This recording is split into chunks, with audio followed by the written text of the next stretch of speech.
నెల్లూరు జిల్లా శ్రీహరికోటలోని భారతీయ అంతరిక్ష పరిశోధన సంస్థ మరో ప్రయోగానికి సిద్ధమైంది. వాతావరణానికి సంబంధించిన ప్రతి క్షణం సమాచారాన్ని అందించే వాతావరణ ఉపగ్రహం ఇన్సాట్-3 DS ను ఇస్రో ప్రయోగించనుంది. ఈ ఉపగ్రహం సహాయంతో మెరుగైన వాతావరణ సూచన అందుబాటులోకి రావడంతో పాటు విపత్తు హెచ్చరికలు కూడా ఉపకరిస్తుంది. ఇస్రో ఈ ఉపగ్రహాన్ని ఫిబ్రవరి 17న ఇస్రో రాకెట్ ప్రయోగ కేంద్రమైన తిరుపతి జిల్లా శ్రీహరికోటలోని సతీష్ ధవన్ స్పేస్ సెంటర్ నుంచి ప్రయోగించనుంది. ఈ ఉపగ్రహం geosynchronous satellite launch vehicle F-14 నుంచి ప్రయోగించనున్నారు ఇస్రో శాస్త్రవేత్తలు.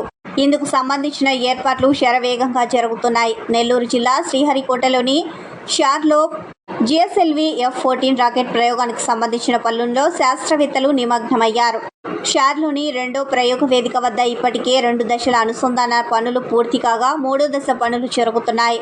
ప్రకృతి విపత్తుల సమయంలో ముందస్తుగా సమాచారం తెలుసుకునే అత్యాధునిక సాంకేతిక వ్యవస్థతో కూడిన 19 పెలోడ్లను కూడా పంపుతున్నారు. ఇస్రో ఈ నెల 17న సాయంత్రం 5:30 నెల్లూరు జిల్లాలోని శ్రీహరికోట నుంచి GSLV F-14 ద్వారా మరో రాకెట్ను ప్రయోగించనుంది.